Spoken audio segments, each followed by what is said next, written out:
Tanggal 31 Mei, hari ke-152. Bacaan Ayub pasal 40 sampai dengan pasal 42.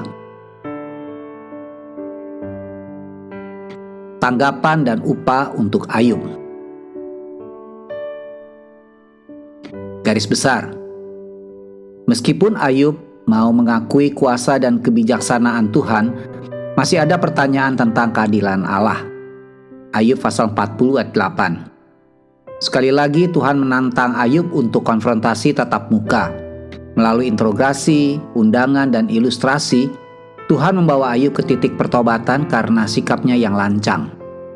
Sekarang Ayub rela mempercayai Tuhan sepenuhnya, meskipun dia tidak sepenuhnya memahami jalannya. Renungan Harian. Tidak ada tempat dalam kitab Ayub yang mana Tuhan menjawab semua pertanyaan yang menyebabkan banyak perdebatan antara Ayub dan teman-temannya. Tuhan hanya mengungkapkan siapa Dia. Pengetahuan Ayub tentang Allah sebelum pencobaannya terutama berasal dari tangan kedua. Seperti yang diungkapkan berikut. Hanya dari kata orang saja aku mendengar tentang Engkau. Demikian Ayub pasal 42 ayat 5. Tetapi sekarang setelah melewati api kesengsaraan, dia tahu bahwa dia dapat mempercayai Tuhan secara pribadi. Tuhan tidak hanya menempatkan anak-anaknya melalui pengalaman seperti Ayub. Itu karena gaya hidup yang takut akan Tuhan yang Tuhan izinkan Ayub untuk diuji oleh setan untuk memperkuat pengabdiannya. Apakah Anda mengalami ujian iman yang berat hari ini? Lihatlah semua itu bukan sebagai tanda bahwa Tuhan telah meninggalkan Anda, tetapi sebagai tanda keinginannya untuk memperdalam komitmen Anda. Lengkapi kalimat ini. Meskipun saya tidak mengerti mengapa, Tuhan meminta saya untuk menunjukkan kepercayaan saya kepadanya melalui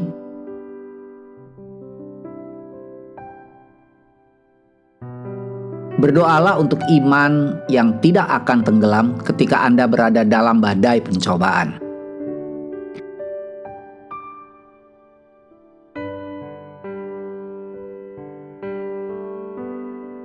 Pendalaman. Digandakan atas masalah Anda. Ayub pasal 42 ayat 12 dan 13. Sebagai upahnya untuk kesetiaan di dalam api pencobaan, Ayub menerima kembali dari Tuhan 2 kali lebih banyak domba, unta, lembu, dan keledai seperti yang dia miliki sebelumnya, tetapi tidak 2 kali lebih banyak anak-anaknya. Ayub pasal 42 ayat 12-13. Dan Ayub suatu saat akan kembali melihat anak-anak pertamanya lagi. Amin. Tuhan Yesus memberkati.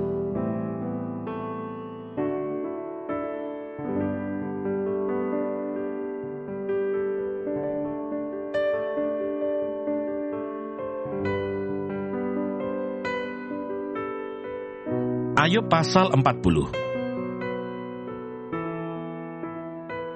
Tuhan menantang Ayub. Maka dari dalam badai Tuhan menjawab Ayub, "Bersiaplah engkau sebagai laki-laki. Aku akan menanyai engkau, dan engkau memberitahu aku. Apakah engkau hendak meniadakan pengadilanku, mempersalahkan aku, supaya engkau dapat membenarkan dirimu?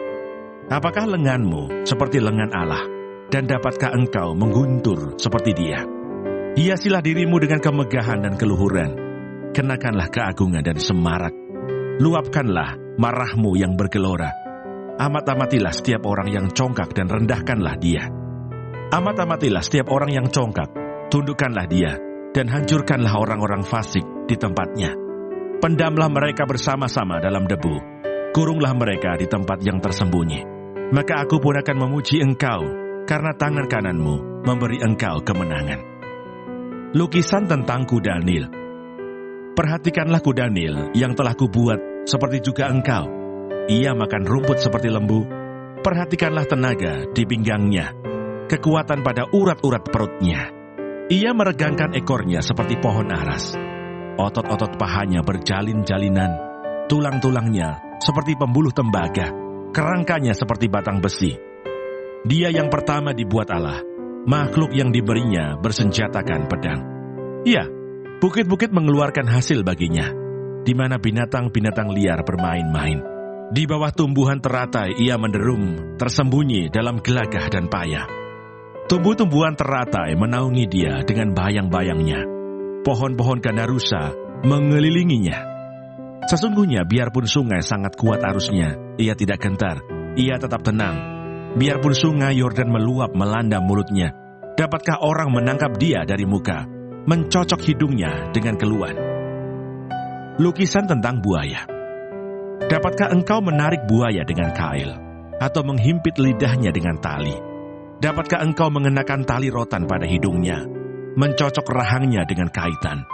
Mungkinkah ia mengajukan banyak permohonan belas kasihan kepadamu, atau berbicara dengan lemah lembut kepadamu? Mungkinkah ia mengikat perjanjian dengan engkau, sehingga engkau mengambil dia menjadi hamba untuk selama-lamanya? Dapatkah engkau bermain-main dengan dia seperti dengan burung, dan mengikat dia untuk anak-anakmu perempuan? Mungkinkah kawan-kawan nelayan memperdagangkan dia, atau membagi-bagikan dia di antara pedagang-pedagang? Dapatkah engkau menusuki kulitnya dengan serampang, dan kepalanya dengan tempuling? Letakkan tanganmu ke atasnya, ingatlah pertarungannya, engkau tak akan melakukannya lagi.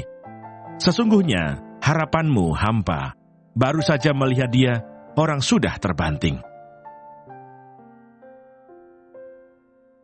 Ayub pasal 41. Orang yang nekat pun takkan berani membangkitkan marahnya. Siapakah yang dapat bertahan di hadapan aku? Siapakah yang menghadapi aku, yang kubiarkan tetap selamat? Apa yang ada di seluruh kolong langit adalah kepunyaanku. Aku tidak akan berdiam diri tentang anggota-anggota badannya, tentang keperkasaannya dan perawakannya yang tampan.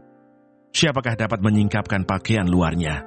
Baju sirahnya yang berlapis dua, siapakah dapat menembusnya? Siapa dapat membuka pintu moncongnya? Di sekeliling giginya ada kengerian. Punggungnya adalah perisai-perisai yang bersusun, terlekat rapat seperti meterai. Rapat hubungannya yang satu dengan yang lain, sehingga angin tidak dapat masuk. Yang satu melekat pada yang lain, bertautan tak terceraikan lagi. Bersihnya menyinarkan cahaya, matanya laksana merekahnya fajar.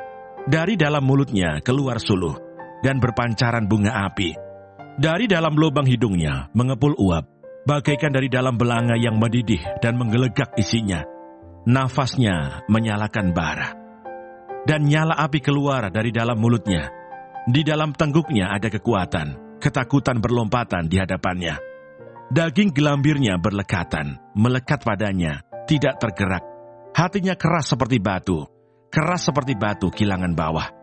Bila ia bangkit, maka semua yang berkuasa menjadi gentar, menjadi bingung karena ketakutan. Bila ia diserang dengan pedang, ia tidak mempan. Demikian juga dengan tombak, seligi atau lembing. Besi dirasanya seperti jerami, tembaga seperti kayu lapuk. Anak panah tidak dapat menghalau dia. Batu umban seolah-olah berubah padanya menjadi jerami. Gada dianggapnya jerami, dan ia menertawakan desingan lembing. Pada bagian bawahnya ada tembikar yang runcing. Ia membujur di atas lumpur, seperti pengeretan pengirik. Lubuk dibuatnya berbual-bual seperti periuk.